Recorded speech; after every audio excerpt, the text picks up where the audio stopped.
Hello friends, welcome to my channel Cooking and Beyond by Indoji. இன்றைக்கி நான் எண்ணெய் கத்திரிக்காய் குழம்பு பண்ணுறேன். அது என்னோடய ஸ்டைலில் நான் எப்படி பண்ணுறேன்னு உங்களுக்கு சொல்லிக் கொடுக்குறேன். இது வந்து ஃபஸ்ட்டு நம்ம அது வதக்கி அரைக்கிறதுக்கு இது தேவை.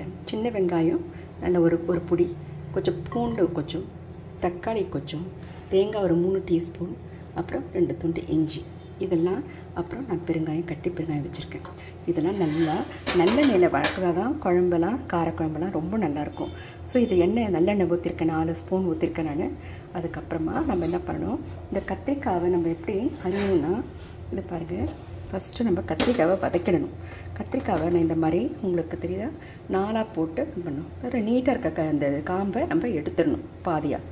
அப்புறம் இந்த மாதிரி எடுத்து கட் பண்ணி இது மாதிரி தண்ணியில் வச்சுருந்தோன்னா உங்களுக்கு நல்ல இது காரம்லாம் குழம்புலாம் உள்ளே நல்லா போகும். இப்போ எண்ணெய் காஞ்சு போச்சு. இப்போ என்ன பண்ண போகிறோன்னா, கத்திரிக்காவை நம்ம நல்லா தண்ணி இல்லாமல் வதக்கணும். இது ஒரு 1/2 கிலோ கத்திரிக்காய்.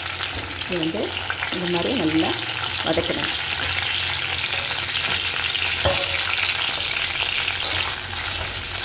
நல்லெண்ணெயில் செய்தால் தான் ரொம்ப ருசியாக இருக்கும். இது ஆக்சுவலாக இதை பாருங்கள், நல்லா ஒரு 3/4 பதத்துக்கு நீங்கள் நல்லா வதக்கணும்.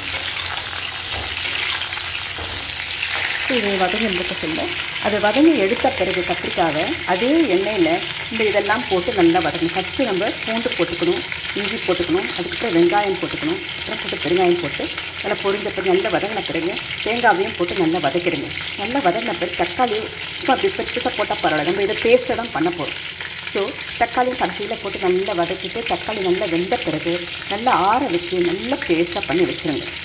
அதுக்கப்புறமா நம்ம என்ன பண்ணுன்னா, அதே கடாயில் இன்னும் கொஞ்சம் எண்ணெய் போட்டு கடுகு, சீரகம், வெந்தயம் இதெல்லாம் போட்டு தாளிக்கணும். அதுக்கப்புறமா கருவேப்பிலை போட்டு தாளிக்கணும். அதுக்கப்புறம் வெங்காயம், சின்ன வெங்காயம் போட்டுக்கலாம், இல்லைன்னா பெரிய வெங்காயம், கொஞ்சம் பூண்டு இதெல்லாம் பொடியை நறுக்கி நல்லா வதக்கிட்டு இந்த பேஸ்ட் அரைச்சி வச்சுருக்கோம் இல்லைங்களா, அதையும் போட்டு நல்லா வதக்கணும். நல்லா வதக்கிட்டு எண்ணெயெலாம் மேலே வர சைட்லலாம் வரும்.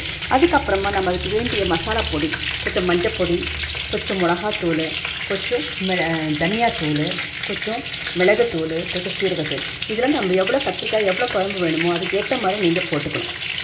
ஸோ இந்த பேஸ்ட்டை நல்லா கொதித்த பிறகு இந்த மசாலா பொடியெலாம் நல்லா போட்ட பிறகு நல்லா வதக்கிடும். நல்லா வதக்கிட்டு இந்த நல்லா வதங்கின பிறகு என்ன பண்ணணும்னா, நீங்கள் இந்த புளி கரைச்சி வச்சுருக்கோம் இல்லைங்களா, திக்காக இது ஒரு 1/2 லெமன் சைஸ் புளியை ஊற வச்சு அது நல்லா கரைச்சி வடிக்கட்டி வச்சுருக்கேன், அதில் உப்பு போட்டு வச்சுருக்கேன். ஸோ இந்த கத்திரிக்காவை நல்லா நம்ம இது மாதிரி நல்லா வதக்கணும். ஒரு 3/4 பங்கு வதக்கணும். நீங்கள் சின்ன சின்ன கத்திரிக்காய் கூட வாங்கிக்கலாம், எனக்கு இதுதான் கிடைச்சிது. இது நல்லா ஒரு 80% அட்லீஸ்ட் இது நல்லா வதங்கணும். இது வதங்கினாலே அதுவே பாதியாக வெந்துடும். அதுக்கப்புறமா நான் உங்களுக்கு காட்டி கொடுப்பேன்.